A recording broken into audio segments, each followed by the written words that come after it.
नमस्कार, बहुत बहुत स्वागत आप सभी का द डिबेट में। मैं हूं ब्रजेश मिश्रा। आज भारतीय जनता पार्टी का जन्मदिन है, बर्थडे है आज बीजेपी का। बीजेपी 38 साल की हो गई है, खासी हट्टी कट्टी और जवान, और बहुत ही मजबूत बाहुबली टाइप की जवान। 38 साल पहले जब इस पार्टी का जन्म हुआ था तो शायद इस पार्टी को बनाने वालों ने भी नहीं सोचा था कि हिंदुस्तान में ये पार्टी 3/4 भूभाग पर 2018 में ही कब्जा कर लेगी और हुकूमत लेकर आएगी। भारतीय जनता पार्टी की हुकूमत 23 से ज़्यादा राज्यों में है, या तो वहाँ खुद सरकार में है या फिर गठबंधन की सरकार में है भारतीय जनता पार्टी। बीजेपी की किस रॉकेट जैसी सफलता के पीछे कारण क्या है? बीजेपी इस ऊंचाई तक पहुंची कैसे? आखिर क्या वो ऐसी नीतियां थी जिसने भारतीय जनता पार्टी को metric rise the, the rise and rise of BJP? ये कैसे पॉसिबल हुआ? वो कौन सी नीतियां थी जो बीजेपी को इस ऊंचाई तक लेकर आई कि आज 2/3 से ज़्यादा का बहुमत यूनियन गवर्नमेंट में भारतीय जनता पार्टी के पास है? और कांग्रेस ने ऐसी क्या गलतियां की कि उसको पतन की राह पर जाना पड़ा? अपने सबसे खराब प्रदर्शन की तरफ कांग्रेस को जाना पड़ा। बीजेपी ने ऐसा क्या चमत्कारिक नीतियां दी, जनता को ऐसे क्या वायदे किए और उन वायदों को कितना पूरा किया? अब 2019 में बीजेपी का क्या प्लान है? क्या चुनौतियां हैं बीजेपी के सामने? बहुत से मसले हैं। अब भारतीय जनता पार्टी के पास सबसे बड़ी चुनौती इस बात की है कि ये जो metric rise Bharatiya Janata party ने हासिल की है उसको सस्टेन कैसे किया जाए। बीजेपी अपनी इस जबरदस्त सफलता के शिखर पर कायम कैसे रहेगी, ये उनके सामने एक बहुत बड़ी चुनौती है। इस चुनौती से निपटना ही बीजेपी के लिए सबसे बड़ी इस वक्त एक चैलेंज के तौर पर सामने आया है, क्योंकि जिस तरह से कांग्रेस तमाम अलायंस के जरिए बीजेपी को घेरने की कोशिश कर रही है, तो एक तीसरा मोर्चा भी शक्ल ले रहा है उत्तर प्रदेश, बिहार और पश्चिम बंगाल की तरफ से। तो क्या भारतीय जनता पार्टी को घेरने के लिए कांग्रेस और संयुक्त मोर्चा ये सब इकट्ठे हो पाएंगे? क्या आज भी वो नीतियां हैं विपक्ष के पास कि भारतीय जनता पार्टी के अश्वमेध यज्ञ के घोड़े को रोक पाएं? बीजेपी की इस बढ़त को हैंडल कर पाने की स्थिति में क्या हैं? बहुत ढेर सारे मसले हैं जिन पर यह चर्चा होना अभी बाकी है। ये समझने की भी ज़रूरत है कि बीजेपी के सामने 2019 में क्या क्या बड़े चैलेंजेस हैं, जिसमें 2 राज्य उसके लिए बहुत महत्वपूर्ण हैं, उत्तर प्रदेश और बिहार। उत्तर प्रदेश और बिहार से 120 से ज़्यादा सीटें आती हैं, तो जाहिर सी बात है कि 25% से ज़्यादा पॉलिटिकली पार्लियामेंट्री रिप्रेजेंटेशन इन्हीं 2 स्टेट से है, और यहीं से बीजेपी की स्टेक पर आती है। अब समझ में इस बात को आना चाहिए कि बीजेपी की तैयारियां क्या हैं, चुनौतियां क्या हैं, और बीजेपी कैसे इनसे मुकाबिल होगी। तो आज मैंने बहुत विशेष मेहमानों को आज की इस डिबेट में आमंत्रित किया है, ताकि हम भारतीय जनता पार्टी के बर्थडे पे आज ये समझ सकें कि इस पार्टी की तैयारी क्या है और इस पार्टी के पास और क्या क्या प्लान्स हैं, क्या चैलेंजेस हैं, और विपक्ष को कैसे इस पार्टी ने रोका, और विपक्ष का क्या एजेंडा है भारतीय जनता पार्टी को घेरने के लिए। मेरे साथ विशेष तौर पर आज गजेंद्र सिंह शेखावत साहब सम्मिलित हैं। यूनियन मिनिस्टर हैं, कृषि राज्य मंत्री हैं। मैंने आज उनको विशेष निवेदन के साथ इस डिबेट में आमंत्रित किया हुआ है। दिल्ली से मेरे साथ जुड़े हुए हैं।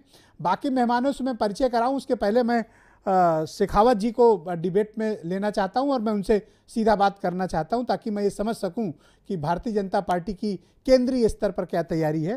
तो यूनियन मिनिस्टर हैं, केंद्रीय कृषि राज्य मंत्री हैं गजेंद्र सिंह शेखावत जी, दिल्ली से मुझे लाइव वीडियो लिंक के थ्रू ज्वाइन कर रहे हैं। शेखावत जी, थैंक यू सो मच, बहुत शुक्रिया आपका कि आपने डिबेट को ज्वाइन किया। मेरा आपसे सर सवाल है कि भारतीय जनता पार्टी ने 2019 के लिए क्या तैयारियां की हैं, आपके सामने चैलेंजेस क्या हैं, और विपक्ष को आपके को रोकने के लिए जो संयुक्त मोर्चा और कांग्रेस के नेतृत्व में तैयार हो रहा है, आपके पास क्या प्लान्स हैं? ब्रिजेश जी नमस्कार। मैं धन्यवाद देना चाहता हूं आपको और आपके चैनल भारत समाचार के माध्यम से देश भर के राष्ट्रभक्त लोगों को, भारतीय जनता पार्टी के सद्भावी लोगों को, भारतीय जनता पार्टी के कार्यकर्ताओं को, सबको बहुत सारी भारतीय जनता पार्टी के स्थापना दिवस की शुभकामनाएं देना चाहता हूं। और आपको इस बात के लिए धन्यवाद देना चाहता हूं कि आज इस महत्वपूर्ण दिन में आपने ऐसे समसामयिक विषय पर यह डिबेट आयोजित किया है। देखिए, आज़ादी के बाद में, आज़ादी की भी यदि विश्व राजनीति की मैं चर्चा करूं तो विश्व भर में जितनी भी राजनीतिक दल हैं, वो राजनीतिक दल या तो किसी घटना के प्रेरणा से बने हैं, या किसी देश के टूटने या आज़ाद होने के आंदोलन के समय में बने हैं, या किसी व्यक्ति की पर्सनालिटी के आसपास में बने और बुने गए हैं, या किसी प्रतिक्रिया के रूप में बने गए हैं। दुनिया भर में शायद ही भारतीय जनता पार्टी के जैसा कोई एक उदाहरण होगा जो दल पूर्णतः एक विचारधारा पर आधारित और केंद्रित होकर के बना है। और ऐसा अनूठा राजनीतिक दल होने के कारण से भारतीय जनता पार्टी की स्थापना जब 1980 में हुई, और 1980 के दशक में 1980 के उस दिन जब माननीय अटल बिहारी वाजपेयी साहब ने पहला अध्यक्षीय संबोधन देते हुए कहा कि निराशा की आवश्यकता नहीं है, अंधेरा छटेगा, सूरज निकलेगा और कमल खिलेगा। और इस 38 साल के कालखंड में बहुत तेजी के साथ प्रगति करते हुए देश भर में भारतीय जनता पार्टी के करोड़ों करोड़ जो कार्यकर्ता हैं, उन कार्यकर्ताओं की शक्ति के आधार पर आज भारतीय जनता पार्टी इस उत्कर्ष के शिखर पर पहुंची है। लेकिन जिस मेहनत के साथ में भारतीय जनता पार्टी के कार्यकर्ताओं ने आज पार्टी को इस स्थान पर खड़ा किया है कि पार्टी लोकसभा में सबसे बड़े सांसदों वाली पार्टी है, देश के 3/4 भूभाग, जैसा आपने कहा, पर आज भारतीय जनता पार्टी का शासन है। देश के लगभग 23 प्रदेशों में प्रत्यक्ष या परोक्ष भारतीय जनता पार्टी का शासन है। देश के सबसे ज़्यादा विधायकों वाली पार्टी है, दुनिया के सबसे ज़्यादा सदस्यों वाली पार्टी भारतीय जनता पार्टी है। और ऐसा सब कुछ होने के बाद में भी जो राष्ट्रीय अध्यक्ष जी का मार्गदर्शन है जी, कि पूरे देश में जब तक कमल नहीं खिलेगा तब तक भारतीय जनता पार्टी के कार्यकर्ता को चैन के साथ में बैठने की आवश्यकता नहीं है, विश्राम के लेने की भी आवश्यकता नहीं है। और ऐसा इनका मार्गदर्शन इसलिए है, और जैसा अनेक अवसरों पर माननीय प्रधानमंत्री जी ने कहा है कि देश के आज़ादी के संग्राम में जिन लाखों नाम अनाम लोगों ने अपनी शहादत दी और जिस उद्देश्य के साथ में उन्होंने अपना सर्वस्व बलिदान किया या अपने जीवन का एक बहुत महत्वपूर्ण समय बलिदान का दान किया, अपनी जवानियों को खपाया, उस लक्ष्य को देश इस बीच के कालखंड में आज़ादी के बाद से लेकर के बहुत वर्षों तक जिस तरह की राजनीतिक विचारधाराएं और जिस तरह के राजनीतिक सोच के साथ में इस देश में काम किया गया, वो लक्ष्य पूरा नहीं हो सका। मंत्री जी, मैं वापस अपने सवाल पे आता हूं और आपसे समझना चाहता हूं कि आपके पास 2019 के लिए चैलेंजेस क्या हैं और किन मुद्दों को लेकर आप 2019 में जनता के बीच जाने वाले हैं। मैं ठीक उसी पर आ रहा हूं कि 2014 का जब चुनाव हुआ तब देश की राजनीति का विश्लेषण करने वाले कोई भी संस्थान, कोई भी समाचार समूह, कोई भी टीवी चैनल्स या फ्रीलांसिंग इंस्टीट्यूट है, वो कोई भी इस बात पे विश्वास नहीं करता था कि देश की जिस तरह का राजनीतिक परिदृश्य है उस परिदृश्य में किसी एक पार्टी को पूर्ण बहुमत मिल सकता है। लेकिन देश ने निर्णय किया और देश ने भारतीय जनता पार्टी में आस्था व्यक्त करते हुए, नरेंद्र मोदी जी के नेतृत्व में आस्था व्यक्त करते हुए देश में सरकार बनाई।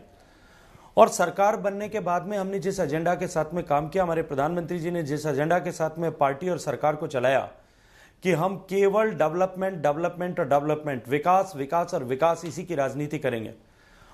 और हम इस विचार के साथ में कि हम केवल देश चलाने के लिए या सत्ता प्राप्त करने के लिए राजनीति में नहीं है, अपितु देश के आम मानवी के जीवन में परिवर्तन लाने के उद्देश्य से काम करेंगे।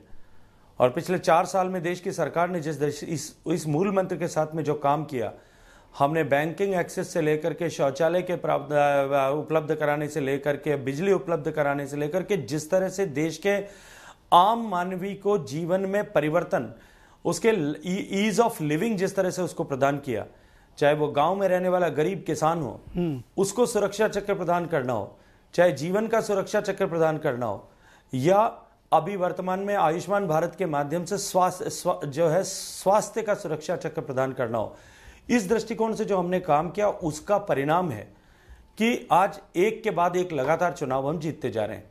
और जैसा आपका प्रश्न था कि 2019 की आपकी क्या तैयारी है, मुझे लगता है कि देश अब जान चुका है और देश इस बात को अच्छी तरह से समझ रहा है कि किस तरह से देश को परिवर्तित की परिवर्तित करके दो एक नया राजनीतिक राष्ट्र बनाने के परिस्थितियां हैं रास्ते मंत्री पे जी, मैं माननीय उन दोनों प्रधानमंत्री जी देश को राजनीतिक लेके जा रहे हैं। परिस्थितियों का की एक तस्वीर आपके समक्ष प्रस्तुत कर रहा हूं।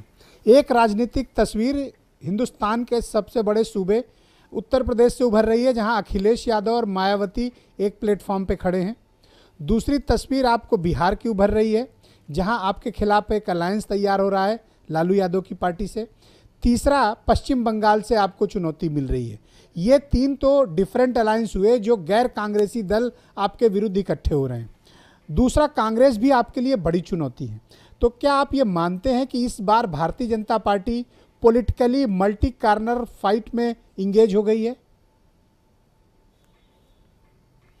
देखिए, आप 2014 के चुनाव को एक बार मैं आपको फिर वहीं ले जाना चाहता हूं। 2014 के चुनाव में भी कमोबेश इसी तरह की स्थितियां थी, लेकिन ये जो उत्तर प्रदेश में अलायंस हुआ है और इस अलायंस को जिस दृष्टिकोण से आप लोग जो है आज देखा जा रहा है, ये राजनीतिक स्वार्थ और छोटी छोटी महत्वाकांक्षाओं को एक साथ में जुड़ने का जोड़ करके इस तरह का अलायंस हुआ है। मैं नहीं सोचता कि इसका कोई भविष्य होने वाला है। और देश की जनता अब विकास और राजनीतिक महत्वाकांक्षाओं के लिए चुनाव लड़ने वाले या सत्ता प्राप्ति के लिए और देश निर्माण के लिए चुनाव लड़ने वाले, इन दोनों विषयों को बहुत अच्छी तरह से समझने लगी है।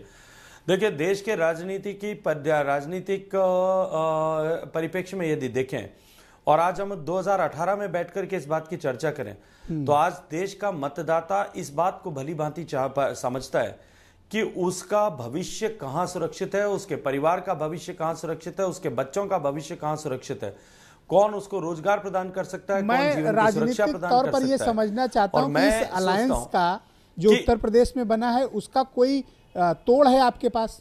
क्योंकि ये परफार्मर अलायंस है और इसने गोरखपुर और फूलपुर अभी आपसे ले लिया।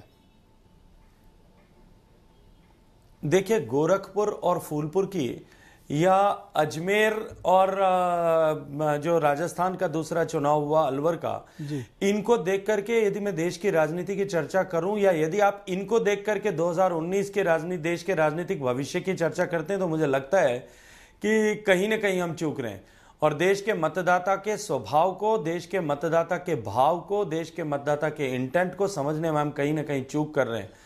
और मैं आपको विश्वास के साथ में ये कह सकता हूं कि ये जितने अलायंस बन रहे हैं, ये अलायंस अपने आप में इस बात के द्योतक है, इस कमजोरी के द्योतक है कि जब एक जमाना था जब कांग्रेस इस शक्ति के साथ में चुनाव लड़ती थी और सारे देश की राजनीतिक दल उनके सामने अलायंस क्रिएट करते थे और वो अलायंस किस तरह से फ्यूटाइल होते थे, ठीक उसी तरह की परिस्थिति एक बार फिर होने वाली है। अखिलेश यादव ने एक मीडिया स्टेटमेंट दिया है मंत्री जी, अब उसमें केवल उन्होंने ये बात विकास कही का है, ही एजेंडा चलने वाला है, इसके अतिरिक्त और कोई एजेंडा मैं नहीं अखिलेश यादव के एक स्टेटमेंट को आपके साथ कनेक्ट करता हूं। उन्होंने ये कहा कि हमारे गठबंधन पर भारतीय जनता पार्टी तमाम सवाल उठाती है, ठीक है, लेकिन बीजेपी ने खुद देश के विभिन्न राज्यों में 45 पार्टियों से गठबंधन कर रखा है।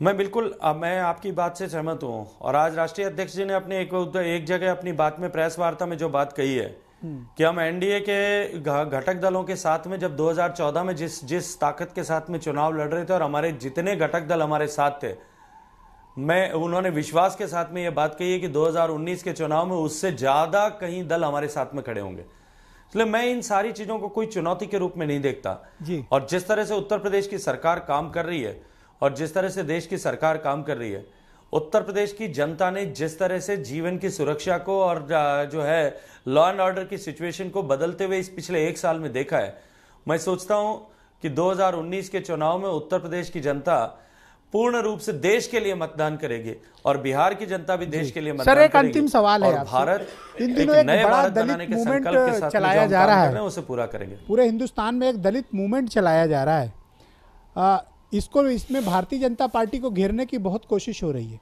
मैं उस पर आपकी प्रतिक्रिया जानना चाहता हूं कि ये जो दलित मूवमेंट स्टार्ट हुआ है, इसका क्या समझते हैं? मैं ब्रिजेश जी आपको धन्यवाद देना चाहता, मैं आपके प्रश्न में जो आपने शब्द काम में लिया चलाया जा रहा है, उसके लिए आपको धन्यवाद देता हूं कि जो चलाया जा रहा है जो है, यही अपने आप में इस बात का द्योतक है कि कहां क्या जो है, कुछ लोग इस देश को किस तरह से अपने राजनीतिक स्वार्थ के लिए बांटने का काम कर रहे हैं।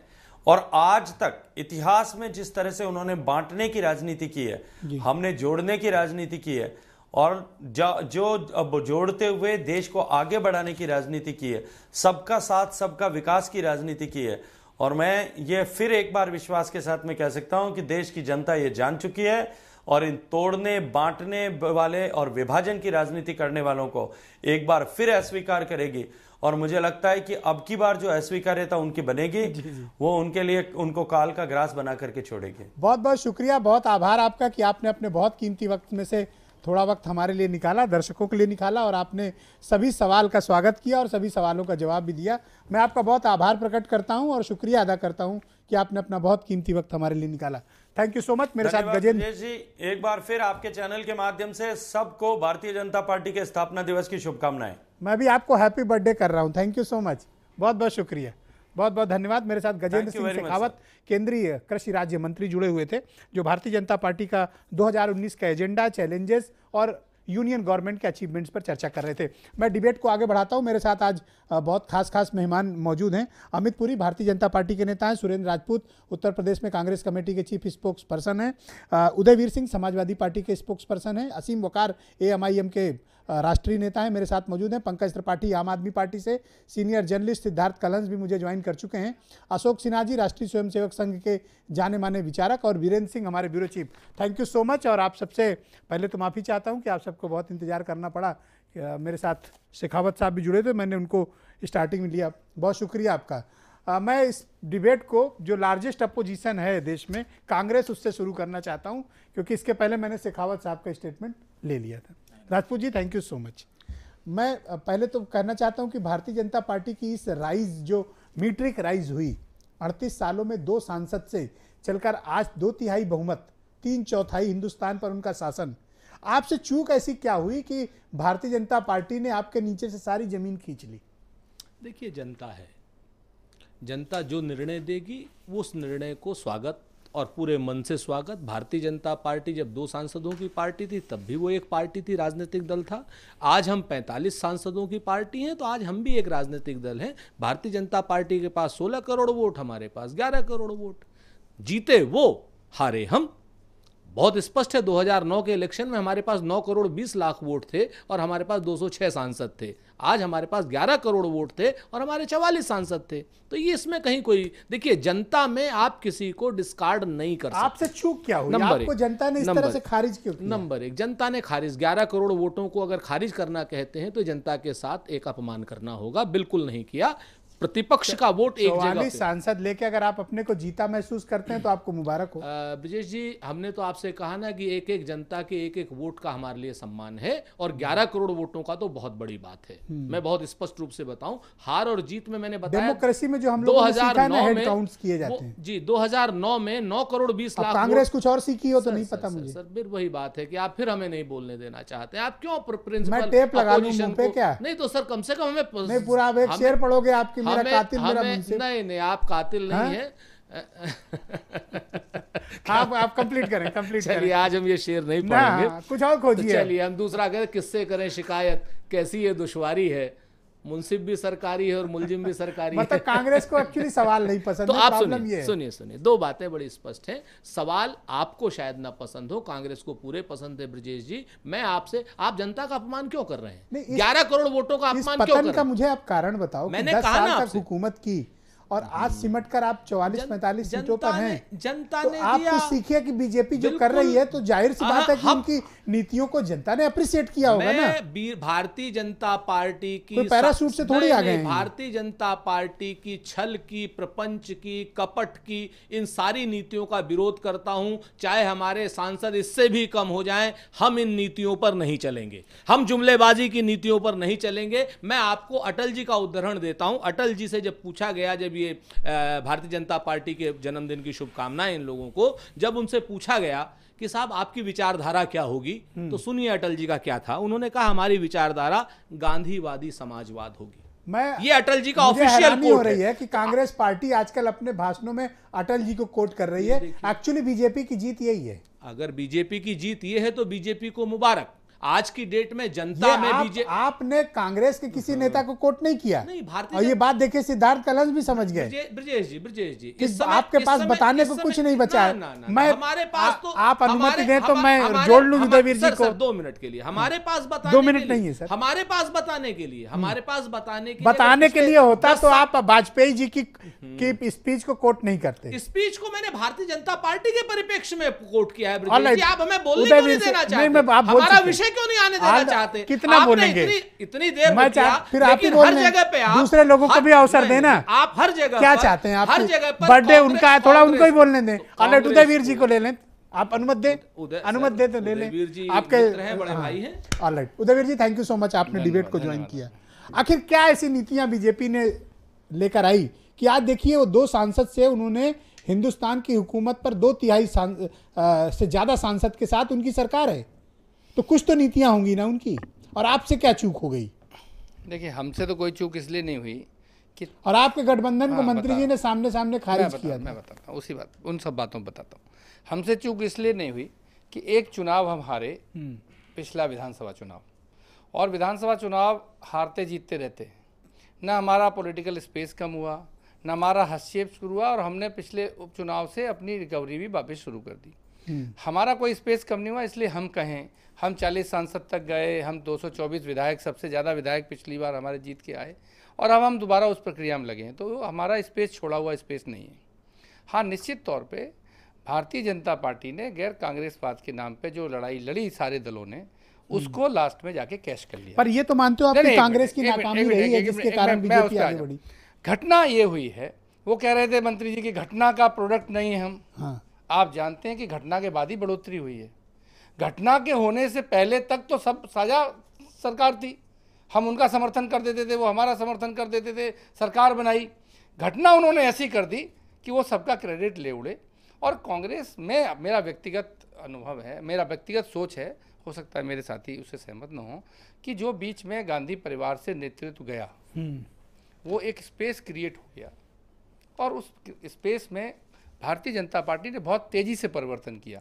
लेकिन मैं आपको विश्वास दिला दूं, जो अटल जी की बात हो रही थी, ये आपने क्वेश्चन रेज किया जिसको सबसे बड़े, सुनिए, जिसको सबसे बड़ा नेता आप मान रहे थे अटल जी, विपक्ष का नहीं, लेकिन आपने गंभीर प्रश्न खड़ा किया कि गैर गांधी परिवार से अगर कोई नेता कांग्रेस में आता है तो डुबाएगा पार्टी को। नहीं, स्वीकार्यता होती है, उसकी चिंता होती है, वो अपनी पार्टी मान के चलता है। आप सहमत हो इनके आरोप से? वो पहले तो मैं अपनी बात कह लूं पहले, मेरी बात। ठीक है, आप डिफेंसिव, मुझे कोई नहीं प्रॉब्लम। अगर आपको ये 2 बातें बर्दाश्त करनी करो, मेरा मानना है गांधी परिवार सामने कह दिया उन्होंने। मेरा मानना है गांधी परिवार स्वाभाविक नेतृत्व है, अपरिहार्य है गांधी परिवार, कांग्रेस परिवार। मेरी पार्टी का माननीय अखिलेश यादव जी या मुलायम सिंह यादव जी स्वाभाविक नेतृत्व है।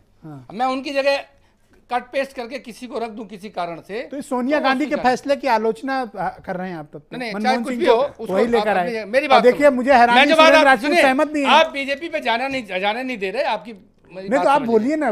उन्होंने जो कहा कि ये स्वार्थ का गठबंधन है, आपने क्यों किया था बहुजन समाज पार्टी से गठबंधन? वो क्या था? बीजेपी ने नहीं किया, उन्होंने सहमत हो 6 महीने के लिए किया। मैंने जब सवाल किया कि 6 महीने आप आपने कर रखा है, 6 महीने आप मुख्यमंत्री, 6 महीने मैं मुख्यमंत्री, और 45 पार्टियों से आप कर रहे हैं।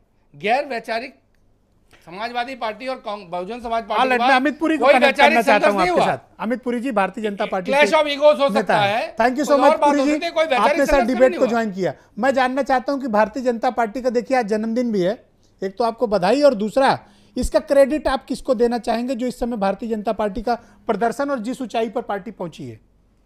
बहुत छोटे छोटे शब्द में पार्टी की स्पष्ट नीति, सुयोग्य नेतृत्व, सतत प्रयास और संघर्ष लोक महत्व के प्रश्नों पे करने वाली कार्यकर्ता ओरिएंटेड दल के नाते से हम सब ने काम किया, और शायद उसी का ये परिणाम है। और हमारे ये 38वां जन्मदिन देखने का एक तरीका है, क्योंकि हिंदू तो पुनर्जन्म में विश्वास करता है। हमने 26 साल जनसंघ के रूप में भी गुजारे, लेकिन उन पूरे दौर के अंदर हो चाहे आज हो, पार्टी का कभी न वर्टिकल स्प्लिट हुआ न हॉरिजॉन्टल स्प्लिट हुआ। जो आज हमको, अरे ठीक है, सितारों के आगे जहां और भी है, लेकिन ये वो ही कह सकते हैं कि अब हो जाएगा। सुन लीजिए, एक मिनट सुरेंद्र, एक मिनट। ये वही कह सकते हैं जिनके स्थापना दिवस पर पार्टी के संस्थापक अध्यक्ष को लात मार के बाहर निकाल दिया जाता Don't use such type of- Mulayam Singh ji very senior leader. Advani ji का क्या हुआ था? मुलायम सिंह जी अडवाणी जी का क्या हुआ था?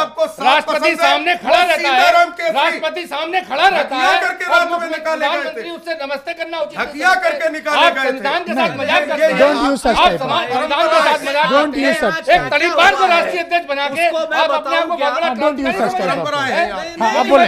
ये वही प्रधानमंत्री है नरेंद्र मोदी, आप जिसके लिए कहा था अटल जी ने कि राजधर्म का पालन करना पे हाथ चाहिए, रखेंगे जिसके तो ऊपर होगा। हत्याओं का मुकदमा, नरेंद्र मोदी लगता है अपने हाथ पिताजी रखेंगे। को जो मानता Don't है, use such type of- हत्याओं का मुकदमा, हत्याओं का मुकदमा जिनके ऊपर, मुलायम सिंह जी को जिन निकाला। पे हत्याओं का मुकदमा, नरेंद्र प्रदेश मोदी के अपने मुख्यमंत्री पिताजी पे तक को तो नहीं, मानता नहीं, नहीं, आप किसी और बात की कर बात रहे हैं। क्या करेंगे? डिफेमेटरी आप वर्ड बात मत यूज करना करें। चाहते हैं। डिफेमेटरी अभी वर्ड नरेंद्र मोदी के परिवार पर से कोई बहस होती है क्या? आऊं क्या? परिवार पर आऊं So, क्या? आप बोलें। जो नरेंद्र मोदी जी ने अपनी पत्नी को कहाँ लात मार के निकाला? That's wrong. जो नरेंद्र मोदी ने अपनी बीवी को कहाँ लात मार के निकाला? उस दर्द को कहाँ दबाया लात मार के नहीं निकाला जा नरेंद्र मोदी ने? मुलायम सिंह जी के डिफेमेटरी दर्द वर्ड को ओके नहीं, ऑलराइट दबाया नहीं। क्यों निकाला? डिफेमेटरी वर्ड नहीं डिफेमेटरी आपने word Narendra alright Modi okay ji ने कैसे आपका निकाला? ऑब्जेक्शन नोटेड अमित भाई, ऑब्जेक्शन आप तो नोटेड टीचर हैं। एक मिनट आप भाई, हमें एक उम्मीद नहीं मिनट, है, एक मिनट, आप और सवाल पे आ जाऊंगा। अरे आप मिलकर हमला कर रहे हो क्या? सवाल है वो नहीं, उत्तर कर लो। आप टीचर Just हैं। wait. बड़ा सवाल है, बड़ा वो सवाल उत्तर कर नहीं है। लो। नहीं, आप पहले टीचर आप हैं। बड़ा बताइए, सवाल है, आप वो क्या उत्तर कर लो। कोई सवाल नहीं सुना जाएगा आपका। मुलायम आप सिंह क्यों जी के सवाल सुनाएंगे? दर्द को आवाज से कोई नहीं सवाल सुना सुनेंगे, जाएगा। आप मुलायम सिंह जी के दर्द को मुलायम सिंह जी देखेंगे, हम इमरजेंसी के देखेंगे। दंश को माफी झेलने मांग वाला है। आप मुलायम सिंह जी के के दर्द को आप मुलायम सिंह जी का दर्द आपके घर में हो रहा है। नहीं जा सकता। मुलायम सिंह का दर्द आप मुलायम सिंह इमरजेंसी का के दर्द दर्द आपके को घर में क्यों हो रहा है? कांग्रेस की चादर आपके घर में क्यों हो रहा है? नहीं जा One by सकता। one, one by one. Damodar Das Modi के पिताजी के All बारे right, में just बता wait. दो No, ना। don't दूसरे use के परिवार के defamatory बारे word. में बता No, no, दो। no. मैं दूसरे के परिवार को कहने वाले मैं उन लोग सब की बात अपने को परिवार खारिज को करता तो हूँ जो देखें। एक दूसरे के लिए डिफेमेटरी वर्ड यूज कर रहे नरेंद्र हैं। मोदी के परिवार को देखें। प्लीज नरेंद्र मोदी जी के पिता की हत्या का जिम्मेदार कौन योर है? ऑब्जेक्शन नोटेड क्या बात कर रहे हैं? जस्ट वेट देखिए, आज प्रधानमंत्री जी इतना जो बढ़ रहा अभी कहा कुछ जा रहा और है, बोलूं? इनकी वजह से कहा जा रहा है। नरेंद्र मोदी जी को किसकी कुछ वजह और से? बोलूं? आदत है बीजेपी के बारे में ऑलराइट हाँ नर्मल आरोप लगाने जस्ट वेट की। आपका क्या ऑब्जेक्शन है भाई?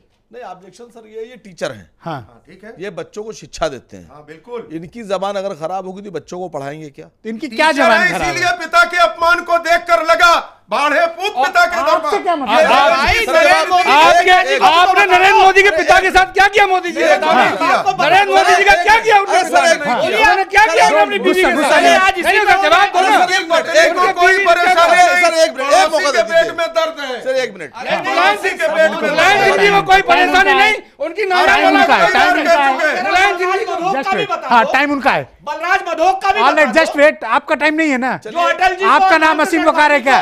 क्या क्या कहते थे वो भी बता दो, वो भी लिख हाँ, दीजिए। एक मिनट, आप सर, बोलने देंगे आप उनको? सब लिख सकते हैं। नो नो क्या आप लोग भाषा गलत है कर रहे क्या हैं बात ऑलराइट करते लेट्स हैं? गो इट जो नरसिम्हा Just राव की wait, भारतीय चिता जनता जो पार्टी का नरसिम्हा राव की चार चिता को आधा चरित्र और जलता चेहरा। छोड़ गए, वो हमसे आपका सवाल तो करेंगे। बर्थडे है, आप क्यों ऐसी बात यूज कर रहे हैं? चरित्र और चेहरा है। नरसिम्हा राव की चिता को आधा जला छोड़ने मेरा वाले आरोप हमसे है सवाल करेंगे। मेरा आरोप है करेंगे। सुरेंद्र राजपूत किसी को बोलने नहीं दे रहे हैं हाँ बोले आप असीम वकार सुरेंद्र राजपूत हाँ बोले क्या आप है? अब सर, एक आप काम उनको कर नहीं बोलने दे लीजिए। रहे हो आप भारतीय जनता आप पार्टी अपने को को ईमानदार ईमानदार- क्यों दबने लगे जस्ट हो भाई? वेट मैं कोई नहीं क्यों?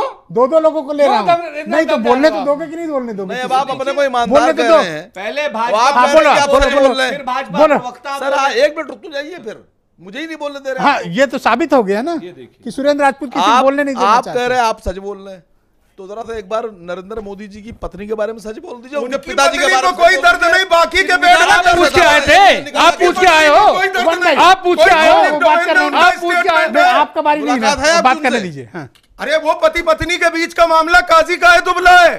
पति पत्नी को कोई परेशानी नहीं, क्यों नहीं? आप ट्रिपल तलाक वन दूर भाई। कराने गए थे सच्ची है मेरी। क्योंकि पिटिशनर होके गए थे। क्या बात करते हैं आप? आप लोग गलत रास्ते पर डिबेट को ले जा रहे हैं नहीं, मुलायम सिंह को दर्द है अखिलेश यादव से। बिल्कुल दर्द आपको बताने है, आए एक थे। नहीं 25 बार सार्वजनिक रूप से मुझे कहा। हैरानी है असीम सार्वजनिक वकार को रूप से बोलने कहा। क्यों नहीं दे रहे भाई आप शांत रहें असीम वकार को क्यों नहीं बोलने दे रहे बोले आप नहीं, सर, मैं पूछ रहा हूँ, सब देखिए, कोई आपकी आवाज दबा रहा है बोले आप नहीं नहीं, असीम भाई की आवाज कोई नहीं दबा। हाँ बोले देखिए, आपने कहा कि आपसे कहने आई थी, तो मुलायम सिंह जी आपसे कहने आए थे, सार्वजनिक रूप से कहने आए। तो जसोदाबेन का एक सार्वजनिक बयान दिखा दीजिए, सार्वजनिक एक सार्वजनिक बयान दिखा दीजिए। वो अच्छे घर की लेडी है। अच्छा, और मुलायम सिंह जी किस घर के हैं? आंखों तो झलकता मुलायम सिंह है जी किस घर के हैं? उनकी आंखों उन्होंने अगर मुलायम सिंह सार्वजनिक को ड्रैग कर रहे हो भाई, क्या इस debate मतलब है? में? उनकी आंखों से दर्द झलकता मुलायम है। सिंह को ड्रैग कर रहे हो आप। तो मुलायम किसी का दंश झेलने वालों का अपमान हुआ। तो आप ये बताइए, आप देश को सबूत ये आप मैसेज दे रहे हैं कि जो जसोदाबेन के साथ हुआ है वो सही हुआ? ये उन सब पति एक पत्नी एक के सार्वजनिक बीच की जगह पर्सनल आप मैसेज दे रहे हैं। अंडरस्टैंडिंग है। एक सार्वजनिक ये जगह उन साथ पति बैठे पत्नी के बीच की सार्वजनिक अंडरस्टैंडिंग नहीं, All right. Personal All right. Understanding. की कुछ सार्वजनिक नहीं ऑलराइट, होता। शांत रहें आप लोग। अशोक सिन्हा जी को मैं इस डिबेट पे जोड़ रहा हूँ। हाँ, मैं अशोक सिन्हा जी को जोड़ना सर, एक चाहता चीज हूँ। बोल दूं, हाँ, बोल रहे अभी हैं। आप बीजेपी के उदय शांत में रहें बात प्लीज, कर रहे थे, आई बीजेपी रिक्वेस्ट के यू उदय में प्लीज, बात कर रहे शांत थे, रहें, आप भी शांत रहें। टॉपिक खत्म हो गया, धूल में चला गया। आपने कहा कि भारतीय जनता पार्टी का उदय कैसे हुआ, वजह क्या रही, कांग्रेस गई कैसे? सर कभी गौर करिएगा जो मैं कहने जा रहा हूं कि कांग्रेस ने इतने साल जो हुकूमत की, उसने एक काम किया कि उसने मुसलमानों को हिंदुओं का डर दिखाया और खौफ दिखा के राज करती रही। बीजेपी ने बिल्कुल इनके नक्शे कदम पे चलते हुए इनका पैटर्न पकड़ा। खाली फर्क इतना हुआ कि जहां मुसलमान तो उसने वहां हिंदुओं को रखा और हिंदुओं को मुसलमानों से डराया और डराने के बाद वोट लेना शुरू कर दिया। ऑलराइट, अशोक सिन्हा जी को मैं इस डिबेट में जोड़ देता हूँ। राष्ट्रीय स्वयंसेवक संघ के जाने माने विचारक हैं। Sir thank you so much, बड़ी पेशेंसली आपने इन सबके झगड़े झंझट को सुना, आरोप प्रत्यारोप भी सुने, व्यक्तिगत हमले भी ये लोग करने में चूकते नहीं हैं।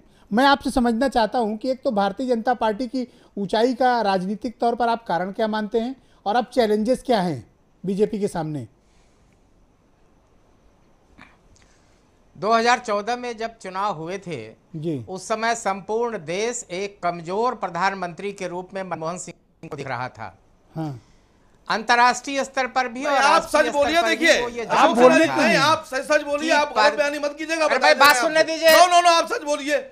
आप ये बताइए, यहाँ बात और- हो रही है, इन्हीं ने पुरी जी ने दूसरी कहा बात- प्रधानमंत्री की पत्नी के अरे बारे में आप नहीं क्या बोलिए। पर्सनल अटैक कर रहे हो भाई? नहीं, कोई नहीं आप कर रहा। बोलने तो दें उनको। नहीं सर, ये गलत बात बोल रहे हैं। ये क्या बोला अभी उन्होंने कह रहे अभी? मनमोहन सिंह जी कमजोर प्रधानमंत्री हैं। आपसे क्या प्रॉब्लम है? कांग्रेस को कोई प्रॉब्लम नहीं है। कांग्रेस सर, को सर, एक प्रॉब्लम मिनट। है, लेकिन आपने कहा मत नहीं, बोलिए भाई। हाँ सर उनके हम तो जमाने आपकी में बात मान रहे कमाल हैं। है। सर, एक मिनट। वरना उनकी मतलब ये हैसियत चाहते है, हैं कि संघ यही लोग के बोले बारे में बोल लेंगे। और कोई कुछ ना बोले। ये संघ की हैसियत से मनमोहन सिंह के बारे में बोलेगी। आप हम शांत- सिर्फ आपका सम्मान कर रहे हैं। आप बोलने तो दें। आप हमारी बात पूरी मैंने सुने अपनी राय नहीं। कही। उनकी राय समझ है, नहीं है। उनकी क्या हैसियत प्रॉब्लम नहीं। भाई? जस्ट ये दोहरे मापदंड। क्या हैसियत है मैंने क्या मनमोहन सिंह के कहा? बारे में? मैंने क्या मनमोहन सिंह को ये कमजोर क्या दोहरे प्रधानमंत्री कहा? मापदंड?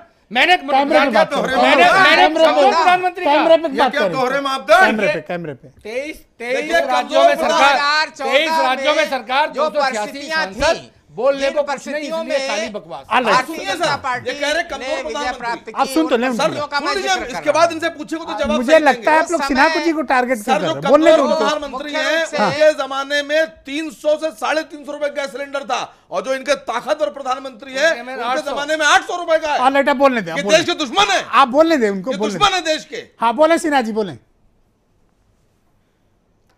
मैं उन परिस्थितियों का जिक्र कर रहा हूं जिन परिस्थितियों में आम समाज ने देश में परिवर्तन लाने का काम किया। तो 800 उस समय का सिलेंडर संपूर्ण बेचेंगे आप? देश में नहीं, 800 का सिलेंडर सरकार बेचेंगे आप? आप जिसकी उनको डिबेट थी- नहीं करने नहीं देंगे। सर, आप 800 का उससे- सिलेंडर आप बेचेंगे? डिबेट नहीं आप करने बताइए देंगे। मुझे आप। कमजोर क्या तय करके आए हैं आप? रूप नहीं, में हम ये बताया। बताइए, आप क्या जवाब करके देंगे? आए? जनता जवाब को देंगे? सरकार अभिव्यक्ति की आजादी पे पहरा दूसरा बैठाएंगे। बात आज जवाब देना कांग्रेस के पड़ेगा बगलगीर हो गए उस समय तो अभिव्यक्ति की आजादी यह पे भी पहरा जनता बैठाएंगे। में विश्वास आप था। ताकतवर हो गए हैं, लागू करने तो आप वाले 300 का सिलेंडर मनमोहन आप सिंह 800 सरकार रुपए नहीं में चला ताला रहे लगाने हैं। वाले पत्रकारों को जेल भेजने वाले 40 पार्टी के बगलगीर हो गए सोनिया तो गांधी अभिव्यक्ति की सरकार आजादी को पे अपने करते तरीके से हैं। चला रही हैं। आप क्या क्या तमाशा समझ है ये? तो आप हम लोग को मारेंगे। तीसरी परिस्थिति कमजोर आदमी को थी दबा उस आप समय- विरोध करिए, अपने नहीं, टर्म में देश कीजिए। की जनता अभिव्यक्ति की हाँ आजादी आप बोलने दें, आप सभी बोलने दें। जनता मैं रिक्वेस्ट करूंगा आप अपने शांत को रहें, अपमानित स्टूडियो में कम महसूस शोर कर मचाएं। रही बोले थी जी। और वह अपमान इस दृष्टि से देख रही थी कि जो देश का बहुसंख्यक समाज है उसका अपमान पंकज हो जी, रहा वेट है। आऊंगा। उसके अपमान करने के सारे हथकंडे उसमें अपनाए जा रहे थे। इन परिस्थितियों में देश की जनता ने यह अनुभव किया जी। कि देश में परिवर्तन की आवश्यकता है और खास तरीके से एक ऐसी सरकार जनता चाहती थी उस समय कि जो देश राजनीति को सेवा का क्षेत्र मानती हो और वह ईमानदारी से शासन करे और जो भी देश पर आए हुए संकट है उन्हें दूर करे। यही कारण था कि 2014 में समाज में परिवर्तन आया, सरकार में परिवर्तन आया आप इनसे और पूछिए, ये आपके मित्र हैं सर सिन्हा जी, ये आपके मित्र देश की हैं। जनता असीम वकारी बहुत बेचैन और विचलित हैं, एक सवाल करना चाहते हैं। स्टूडियो में बोलना मुहाल कर रखा सर, है। रिक्वेस्ट अब मैं आपसे- इनसे कह रहा हूँ अपना सवाल आपसे डायरेक्ट पूछ रहे हैं, आप पूछ लें तसल्ली में एक बार, सिन्हा और फिर जी, डिस्टर्ब ना करना। सिन्हा जी, हम सब लीडर नेता हैं, हम सब भाषण जानते हैं, भाषण मत दीजिए। सिर्फ इतना बता दिए चैनल पर कि वो आदमी खराब होता है जो 300 रुपए का सिलेंडर बेचे, या वो आदमी जो ताकतवर होने के बाद 800 का सिलेंडर बेचे, वो आदमी खराब हो गया होता सवाल? है। मुझे खाली इतना जवाब दे दीजिए पहले, बाकी बाद में आप जो बोलना बोलिए। असीम वकार जी, आप एक इतने उच्च स्तर के विचार विमर्श में बड़ी छोटी बात कर रहे हो भाई। अच्छा, आपको एक स्तरीय बात करनी हाँ, क्या चाहिए। इस- सर, और मतलब वो हमने स्तर की आपसे बात अगर होनी ये पूछ चाहिए लिया कि साहब 800 का कि सिलेंडर देश क्यों के बेच रहे हैं, तो हम समाज खराब में- आदमी हो गए। और हम अगर अपने 800 रुपए आपको दे दे निकाल कर कि ले जाइए साहब, तनख्वाह तो हम पा अच्छे रहा आदमी हैं। था, आज कितनी तनख्वाह पा रहा है। अब आप तुलना करने लगेंगे कि इसके तनख्वाह पहले जब की आपको सरकार दे दें में क्या हम। रेट था। नहीं, आज सारी के रेट- तनख्वाह हम आपको दे अरे, दें। ये बहुत छोटी बात कर रहे हैं आप। ये लीजिए देश की तनख्वाह आप जरा देखे ले ये रहे हैं वो। देखिए कि जब से सर, ये है RSS। देखिए ए, समाज मैं तो परिवर्तन चाहता क्यों हूँ चाहता जनता था? देखे RSS कैसी है। है। जनता कह रही जितनी समाज तनख्वाह लेके आ रहे हो सब परिवर्तन हमको दे चाहता दो। समाज ये है परिवर्तन RSS। इसलिए चाहता यही था सच्चाई है कि RSS कुछ की लोगों का BJP की। तुष्टीकरण हो रहा था। जनता कह रही खास जितनी तरीके तनख्वाह से लेके आ रहे हो आपका घर कुछ लेके तुष्टीकरण ना हो जाओ, रहा था। सब हमको दे और के जाओ। इस तुष्टीकरण पेट्रोल भरवाओ, में गैस लो, आप सब हमको मलाई दे दो। काट रहे थे। नहीं, सिन्हा आप साहब, बिना ये RSS ये का धरे चेहरा आप दिखा रहे हैं आपको लोगों को। सारी सुविधाएं मिल रही हाँ, आप थी। सुन रहे हैं, उनके सवाल और भी सुनिए। मनमोहन सिंह ने कहा था कि इस देश पर, इस देश के सभी संसाधनों पर सबसे पहला हक मुसलमानों का है।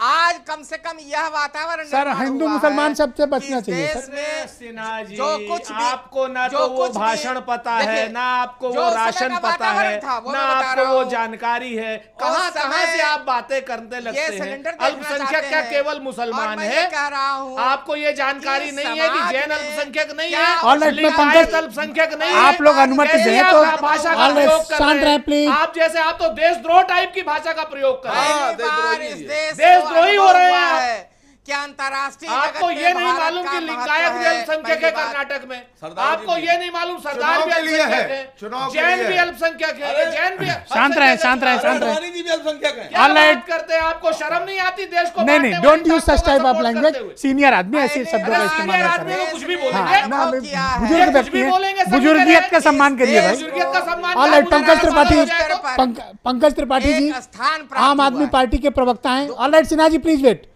मैं आम आदमी पार्टी के स्पोक्स पर्सन है पंकज त्रिपाठी, उनको जोड़ना चाहता हूं। पंकज जी, ऐसा क्या कारण है कि आपकी पार्टी जितने धमाकेदार प्रदर्शन के साथ दिल्ली में आई, उसके बाद पूरे देश से आपका नामो निशान मिट गया? नहीं, अगर नामो निशान मिट जाता तो मैं इस पंजाब पार्टी में की आप ओर से सरकार कैसे बनाने यहाँ जा बैठा रहे थे, होता? वहां औंधे मुंह गिरे। उत्तर देखिए, प्रदेश मैं- में आपको कोई हलो नहीं करता। नहीं, ऐसा कुछ नहीं है। आप अगर हमें बुला रहे हैं इसका मतलब है मैं जनता सुन रही है, एक बात। दूसरी बात, मैं चाहूंगा कि विषय पे आज की हमें चर्चा करूं और वहां से आप सवाल करें। पहली बात है कि आज भारत में सत्तारूढ़ दल भारतीय जनता पार्टी का जन्मदिन है, तो उनके सभी नेताओं को बधाई इसकी। दूसरी बात कि 38 वर्षों में इन्होंने बहुत कुछ हासिल किया और विगत 4 वर्षों में ज़्यादा हासिल कर लिया। इस बात को दो नज़रिए से देखने की ज़रूरत है। अगर हम राजनीतिक फैलाव की दृष्टि से देखें तो सही बात है कि बहुत सारे राज्यों में उन्होंने सरकार बना ली, बहुत सारे मुख्यमंत्री इनकी पार्टी से या इनके सहयोगी घटक दल से हो गए। और लेकिन आपको अगर हम दिल्ली भारी पड़ रही है। अगर हम राजनैतिक मूल्यों के पतन की दृष्टि से देखें तो प्रचंड बहुमत से जो ये केंद्र में बैठे थे, इनके तमाशा जो उत्तराखंड में करके इन्होंने सरकार, संवैधानिक सरकार गिराई थी, अगर वह कानून में कोई अपराध होता तो इनके शीर्ष नेता, प्रधानमंत्री सहित शीर्ष नेता उस अपराध के दोषी माने जाते। एक छोटा सवाल। जिस प्रकार से इन्होंने टोका टाकी कम हो। हाँ। जिस प्रकार से आम आदमी पार्टी के 20 विधायकों की सदस्यता आपकी इन्होंने कोई अपनी आनंद तकलीफ फानन में नहीं रद्द है, कराई। आपको कांग्रेस का ही दर्द ज्यादा है। नहीं, हमें कांग्रेस के दर्द से नहीं, देखिए हम देश के लिए हैं। कांग्रेस ने आप देखिए, नहीं, कांग्रेस हो चाहे कुछ भी, ज्वाइंट अगर फोरम आपके पे आ साथ जाओ भी- भाई, एक ही फोरम पे देखिए, दोनों लोग आ पहली जाओ। बात जान लीजिए कि हम पार्टी भले हैं, इतना बकअप कर रहे लेकिन हो हम दूसरे देश को के तो। लिए पार्टी हैं। हम पार्टी देश के लिए हैं, हम Alright. अपने नेता और अपने लिए मैं नहीं सिद्धार्थ हैं। कलंज जी को जोड़ना मैं चाहता एक हूं आपके बात साथ। पूछना चाहता हूं कि इनके समय में जो राजनीतिक पतन की पराकाष्ठा हुई मैंने है, नोट कर लिया। इसके मैं पहले पहले ऐसा था। सिद्धार्थ कलंज को लूंगा, फिर आऊंगा आपके पास। सिद्धार्थ कलंज जी उत्तर प्रदेश के बहुत ही जाने माने पत्रकार हैं। सिद्धार्थ जी, थैंक यू सो मच, बड़े पेशेंसली आपने सबकी बात सुनी। मेरे 2 सवाल हैं आपसे। एक तो बीजेपी की इस ऊंचाई का कारण आप क्या मानते हैं? दूसरा ये है कि अब चैलेंजेस इनके सामने क्या हैं? और तीसरा एक सवाल इसी में और निहित है कि क्या बीजेपी वाकई में इस देश को सुरेंद्र राजपूत जी की पार्टी से यानी कांग्रेस से मुक्त कर देगी? ऐसी सलाहियत है? सबसे आखिरी सवाल से ब्रजेश जी शुरू करता हूं। शायद कांग्रेस मुक्त के नारे से अब इन्होंने अपने आप को मुक्त कर लिया है। ये कई बार अमित शाह जी, प्रधानमंत्री नरेंद्र मोदी जी और तमाम सारे लोग कह चुके हैं, और मुझे लगता है कि शायद ये भारत के बहुलतावादी संस्कृति के हिसाब से ही बात कही है कि वो कांग्रेस मुक्त भारत नहीं चाहते हैं, कांग्रेसी कल्चर से मुक्त चाहते हैं।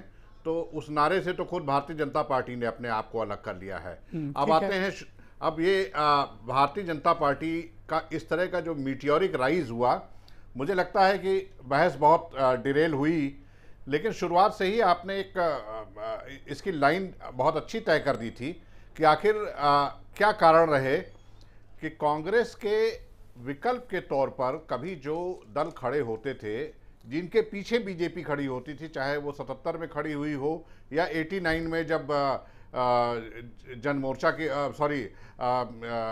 बीपी सिंह के नेतृत्व में सरकार बनी 85 सीटों के साथ, भारतीय जनता पार्टी ने उसको समर्थन किया।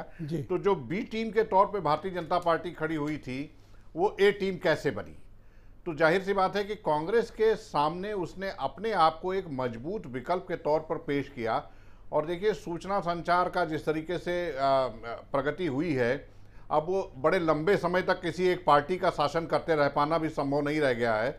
हमें नहीं लगता था कि 2014। मैं आपको बीच में इंटरवीन कर रहा हूँ। एक मुद्दा मुख्य तौर पर उदयवीर सिंह जी ने उठाया अपनी बात में कि मनमोहन सिंह यानी गैर गांधी फैमिली से कोई व्यक्ति को नेतृत्व देना, ये कांग्रेस को महंगा पड़ा और शायद जनता ने इसलिए खारिज किया, ऐसा समाजवादी पार्टी मानती है।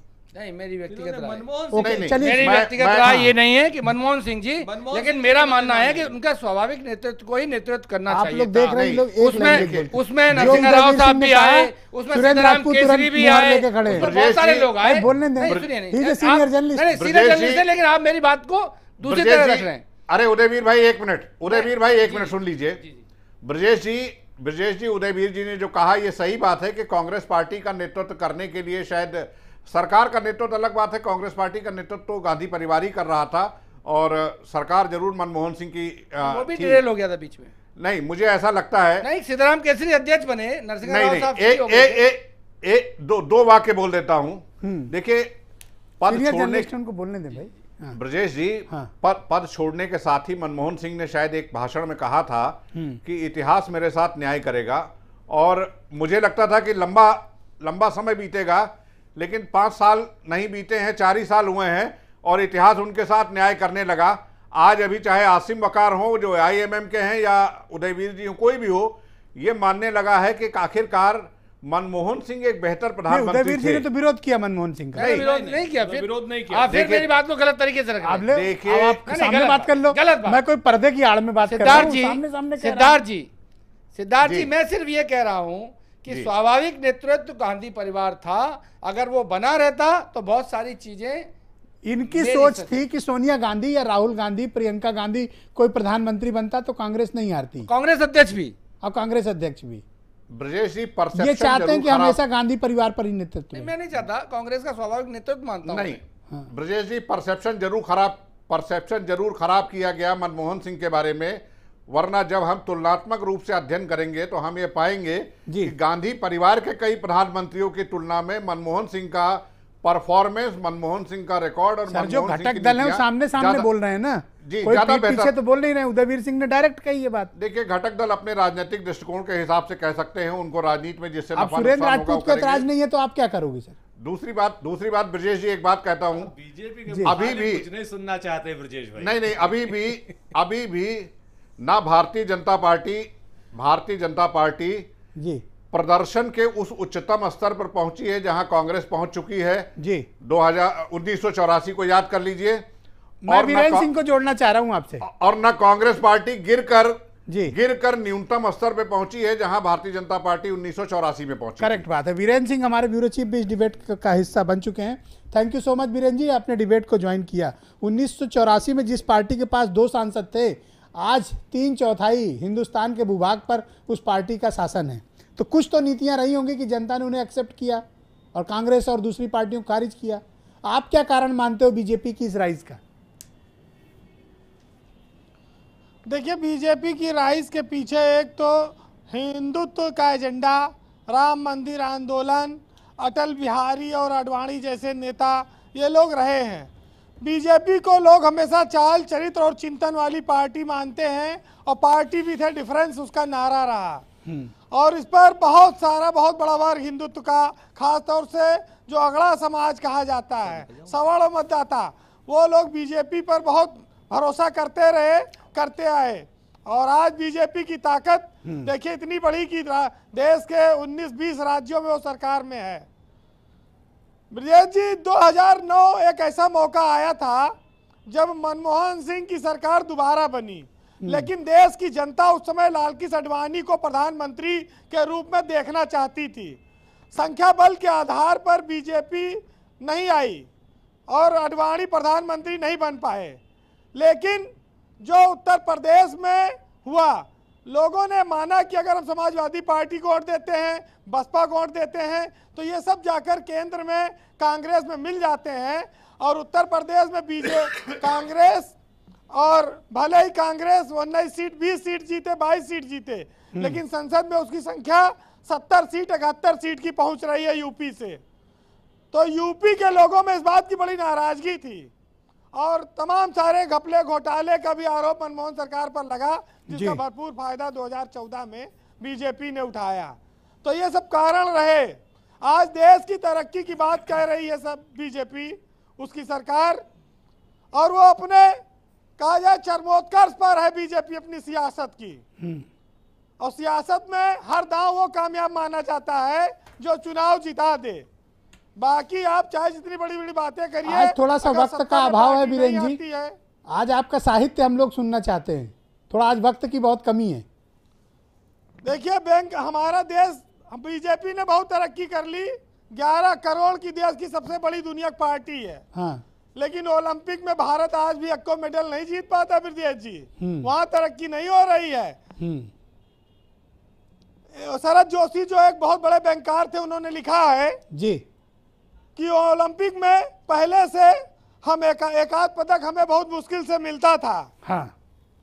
ओलंपिक उस जगह का नाम है जहां जाकर भारतीय टीम हारती है। जाना हमारा काम है, हराना उनका काम है। हम उन तुच्छ भौतिकवादी देशों में नहीं हैं जो सोने के छोटे से टुकड़े के लिए मारे मारे फिरते हैं। धिक्कार है ऐसे देशों को जो सोने के टुकड़ों की खातिर मारे मारे फिर रहे हैं। भारत देखिए, भारत आत्माओं का देश है। हमारे यहाँ शरीर भले ही दौड़ में पीछे रह जाए, लेकिन आत्मा हमेशा आगे रहती है। इस तरह के ओलंपिक पर व्यंग आए, लेकिन बीजेपी के, आपने कहा साहित्य सुनना चाहते हैं। हाँ। बीजेपी जिस पार्टी के लिए आज साहित्य में थोड़ा जोरदार है। कंप्लीट करें फिर सुरेंद्र राजपूत जी के पास। बीजेपी जो वर्तमान सरकार है उसके लिए कहूंगा कि कल तक जिनकी सूरत न सुहाती थी आपको, आज उनसे भी दिल जोड़ लिए आपने, और नीति और नियमों का नारियल अंततः अपने ही सर फोड़ लिया आपने, और संस्कार का जो दूध अभिमान था तुम्हारा, और उसमें खुद ही नींबू निचोड़ लिया आपने। Thank you so much Biren ji, बहुत बहुत शुक्रिया, बहुत बहुत धन्यवाद आपका। सुरेंद्र राजपूत जी, देखिए, मनमोहन सिंह के नेतृत्व पर सवाल उठे, क्या ऐसे कारण आप मानते हो कि जनता ने आपको सत्ता से हटाया? और क्या आप भी यही वजह मानते हो जो उदयवीर सिंह जी ने ये मुद्दा उठाया, बड़ा गंभीर प्रश्न उन्होंने आज उठा दिया, बल्कि मैं तो कहता हूं कि एपिक सेंटर है डिबेट का, मनमोहन सिंह के नेतृत्व पर गंभीर प्रश्न खड़े। मुझे इसको एक्सप्लेन करने के बाद में मौका, हाँ मैं दूंगा आपको, आप डोंट वरी। दो बातें, मैं कोई पर्दे के पीछे बात नहीं कर रहा हूँ, सामने सामने कर रहा हूं। मौका। दो बातें बड़ी, और आपने कोई आपत्ति नहीं की, इसका भी स्वागत है। दो बातें बड़ी स्पष्ट हैं। गांधी नेहरू परिवार कांग्रेस पार्टी के लिए ही नहीं, पूरे देश के लिए अपरिहार्य है और ये देश के डीएनए में है। इसको कोई माने या ना माने, ये अपनी जगह पर। सरकार चलाने की जो बात है तो निश्चित तौर पर सरकार चलाने के लिए अगर कांग्रेस पार्टी ने डॉक्टर मनमोहन सिंह को चुना तो हमें मनमोहन सिंह जी के सारे कामों पर गर्व है। हमें किसी भी काम गर्व पर कैसे हो सकता है जब आप ही के घटक दल कहा ना, उनके नेतृत्व पर सवाल उठा रहे हैं, तो आपको गर्व कैसे हो सकता है? उन्होंने जो बात कही वो उनका स्पष्टीकरण, इसका मतलब कि सोनिया गांधी जी की जो चॉइस थी उस पर आप लोग के सवाल उठा रहे हैं। हमने क्या कहा आपसे कि कांग्रेस पार्टी के संगठन में श्रीमती सोनिया गांधी जी, गांधी और नेहरू परिवार एक डीएनए के रूप में है और देश के डीएनए के रूप में कांग्रेस है, और डॉक्टर मनमोहन सिंह जी का जो कार्यकाल है इसका फैसला भी इतिहास करेगा और उनके कार्यकाल के एक एक काम पर हमें ही नहीं पूरे देश को गर्व है। आप काफी देर से बोलना चाहते, बोलिए। 2-3 छोटी बातें। एक तो अभी आप पार्टी के सदस्य कह रहे थे कि नैतिक सत्ता की बात कर रहे थे। ये कौन सी नैतिक सत्ता है कि आपका सर्वोच्च नेता जो आरोप लगाता है और ये कहे कि माफीनामा ले लो हुजूर, हमको माफ कर दो, ये कौन सी नैतिक सत्ता है कि किसी के दामन पे आप कीचड़ उछाल दें? वो मजीठिया से लेकर कोई भी हो, किसी पार्टी का हो, ये कौन सी? और आप कहते हैं कि वो डीडीए के मामले में मुझे जिसने कागज दिए वो आदमी प्रामाणिक नहीं था, ये कौन सी नैतिक सत्ता है? लेकिन जो ब्रिजेश जी आपने बड़ा सवाल खड़ा किया कि 2019 में बीजेपी क्या करेगी, आप अगर इतिहास को देखें, मैं 3 पंक्ति में बता दे रहा हूं। देश के जो सबसे ज्यादा सीटों वाले प्रांत हैं जिनकी 250 सीटें हैं, यूपी हो, बिहार हो, बंगाल हो, तमिलनाडु हो, उड़ीसा हो, आंध्र प्रदेश हो, यहां परिवार की राजनीति यानी पार्टी जिन परिवारों से चल रही है उनसे यानी क्षेत्रीय दलों से भाजपा का संघर्ष है। 150 सीटें ऐसी हैं जहां अपरिहार्य स्वाभाविक नेतृत्व वाली परिवार से उठाते हैं कि बीजेपी, बीएसपी और समाजवादी पार्टी ने गठबंधन कर रखा है, तो 45 गठबंधन घटक को जोड़ के आप भी तो चल रहे हो, इनके गठबंधन पर ऐतराज और अपने गठबंधन पे अच्छा, ये कैसे हो सकता है? मैं आ रहा हूं। हमने जो गठबंधन किए, हमने गठबंधन की राजनीति को इस देश में प्रामाणिकता के साथ किया। पंडित दीनदयाल उपाध्याय ने डॉक्टर राम मनोहर लोहिया के साथ गैर कांग्रेसवाद का ऐलान किसी कमरे में बैठ करके नहीं किया, तब भी उपचुनाव था, लेकिन ऐलानिया किया। डॉक्टर राम मनोहर लोहिया भी चुनाव लड़े और पंडित दीनदयाल उपाध्याय भी चुनाव लड़े। उदयवीर जी, आप काफी देर से रिस्पॉन्ड करना चाहिए, इस राउंड में टाइम का अभाव है, प्लीज जी आप बोले। देखिए, मैं 2-3 मुद्दे आपके उठे, आप सब पर बोलना चाहते तो मैं आपको समय दे रहा हूं। मेरा अपना मानना यह है कि कांग्रेस पार्टी में जब सोनिया गांधी परिवार, मतलब गांधी परिवार किनारे हुआ तो बहुत सारे विभाजन हुए, चाहे अर्जुन सिंह जी का मामला हो, चाहे एनडी तिवारी जी का मामला, कई लोगों के मामले हुए, और कांग्रेस पार्टी जिस एक दिशा में एक लीडरशिप के साथ चलती थी, मैं किसी को काबिल या नाकाबिल नहीं कहना चाह रहा हूँ, राजनीति में स्वीकार्यता होती है। उदयवीर जी, आपने हार की वजह मनमोहन सिंह का नेतृत्व नहीं, मैंने ये नहीं कहा गैर गांधी मतलब वही हुए। नहीं, बिल्कुल नहीं, 10 साल गैर गांधी नहीं, गैर गांधी का सवाल नहीं है। कांग्रेस में बहुत सारे डिस्टर्बेंसेस हुए, नरसिंह राव जी भी प्रधानमंत्री बने, सीताराम केसरी राष्ट्रीय अध्यक्ष बने, बहुत सारी परिस्थितियां आई, कई छोटी छोटी पार्टियां कांग्रेस से बन के निकली। मेरा अपना मानना है कि स्वाभाविक नेतृत्व बना रहता तो ये विभाजन नहीं होते, नंबर 1। नंबर 2, मैं जो बात कह रहा हूँ, आप भारतीय जनता पार्टी तक तो बात आ ही नहीं पाई। सवाल ये है कि आप दीनदयाल उपाध्याय और उनकी बात करते हैं, मेरा मानना यह है कि आज की राजनीति और अटल जी और अडवाणी जी तक की राजनीति, दोनों में बहुत बड़ा अंतर है। इन्होंने आज कॉर्पोरेट स्टाइल की पॉलिटिक्स की है। कॉर्पोरेट स्टाइल की पॉलिटिक्स ये है, आपकी कोई विचारधारा हो, आप किसी दल से हो, आपके साथ हमको जीतना है, तो इसके लिए जो करना पड़े, खरीदना पड़े, बेचना मतलब इनका कोई सिद्धांत नहीं है, चाहे गठबंधन बनाना पड़े, चाहे कुत्ता बिल्ली और सांप बताना पड़े। इस राउंड में वक्त का बहुत अभाव है, मैं असीम वकार को जोड़ना चाहता हूं। किसी से समझौता करना पड़े, कोई वादा करना पड़े। कुछ तो नीतियां हैं भारतीय जनता पार्टी की, क्योंकि उनको मीटर प्राइस मिली, इतना जबरदस्त प्रदर्शन किया, आपको क्यों ऐतराज है? अगर 800 में सिलेंडर बिक रहा है तो जो बात कही थी, मैं जनता को तो नहीं प्रॉब्लम है, आपको क्या प्रॉब्लम है? सर, जो मैंने बात कही थी मैं उस पर अभी भी कायम हूँ।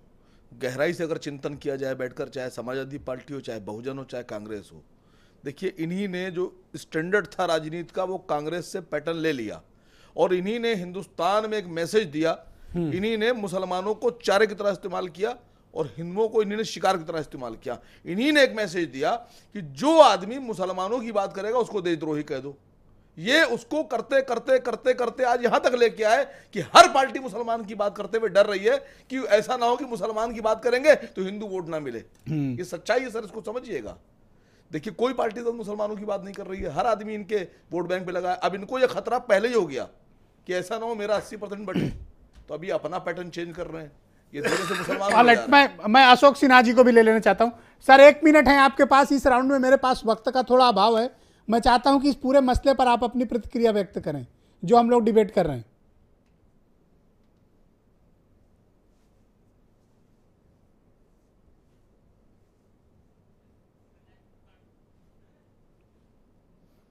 सिन्हा जी, आपकी आवाज मुझ तक नहीं पहुंच पा रही है, हम ऑडियो ठीक करा रहे हैं, तब तक हम पंकज त्रिपाठी को इस डिबेट में जोड़ रहे हैं। पंकज जी, आप कुछ कह रहे थे, उस वक्त आपकी बात रह गई थी, गो अहेड। जी हाँ, मैं यही कह रहा था, क्षमा मांगने की बात आपने की है भाजपा के प्रवक्ता जी ने। मैं कह रहा हूं कि जितने भी इनके निर्णयों को सुप्रीम कोर्ट और हाई कोर्ट ने नकार दिया, सिरे से खारिज कर दिया, गलत घोषित कर दिया, क्या उसके लिए क्षमा मांगने की हिम्मत करेंगे? नहीं, क्षमा मांगना एक चीज है और आप किसी के दामन पर थूका है और इतने दंगे हो गए, इतने कि हमें गलत जानकारी थी, हमने गलत जानकारी के आधार पर किया और इसीलिए कुमार विश्वास कह रहे हैं कि वो कार्यकर्ताओं ने जो लाठी खाई आपके कारण, उस विश्वास का क्या होगा? कुमार विश्वास की इस बात का जवाब है आपके पास? कभी भी जवाब है कुमार विश्वास का हिम्मत नहीं है। अरविंद केजरीवाल का क्षमा मांगना आज के लोगों की मजबूरी है, पार्टी रख लो, क्योंकि आप अपने तंत्रों का दुरुपयोग करते हैं। हमारे क्षमा इसी को आरोप बना लीजिए, दोबारा माफी मत मांगिएगा। Alright, just wait. Pankaj ji, इस राउंड में वक्त का बहुत अभाव है। सिद्धार्थ कलहन जी, क्या आपको लगता है कि भारतीय जनता पार्टी जिस तरह की राजनीति कर रही है, 2019 में उनके सामने बड़े चैलेंजेस होंगे? जी बिल्कुल निश्चित 2019 में बड़े चैलेंजेस होंगे। रोजगार के मुद्दे पर विफलता, महंगाई के मुद्दे पर विफलता, तमाम सारे वादों का पूरा ना कर पाना और दलितों में, अल्पसंख्यकों में, खास तौर पर दलितों में जो अपनी असुरक्षा का भाव जो जाग रहा है और दलितों में जिस तरीके से एक रोष का भाव है, वो इनके वर्तमान सांसदों में भी दिखाई पड़ रहा है। अलग अलग सांसद जो चिट्ठी लिख रहे हैं या सीधे तौर पर आ रहे हैं, मीडिया के सामने कंप्लेन कर रहे हैं, जो रैलियां कर रहे हैं एक तरीके से अपने ही सरकार के खिलाफ, तो ये एक जो पूरा सिराजा जो खड़ा किया था, मुझे लगता है कि वो सिराजा बिखरने लगा है। और 2019 अशोक सिन्हा जी, आप मुझे सुन पा रहे हैं? नहीं सुन पा रहे। अशोक सिन्हा जी से हमारा yes, Siddharth ji go ahead please. तो 2019 का चुनाव इनके लिए ऐसा 2014 में जब जीत के आए थे तो नहीं लगता था कि 2019 आते आते हालात इस तरह हो जाएंगे कि भारतीय जनता पार्टी जो विजय के अश्वमेध रथ पे सवार थी, उसके सामने इतनी बड़ी चुनौतियां खड़ी हो जाएंगी कि एक नॉन परफॉर्मेंस की चुनौती अपने सामने है। Thank you so much Siddharth ji, और आप सबका बहुत बहुत शुक्रिया इस डिबेट में मेरे साथ सम्मिलित होने के लिए। बहुत बहुत धन्यवाद और आप सबका भी बहुत बहुत शुक्रिया इस बड़ी डिबेट को बड़े पेशेंस के साथ और इसके जो आज मल्टी कार्नर फाइट हुई उसको समझने देखने के लिए बहुत बहुत शुक्रिया। निर्णय होता है आपको करना है। धन्यवाद, थैंक यू।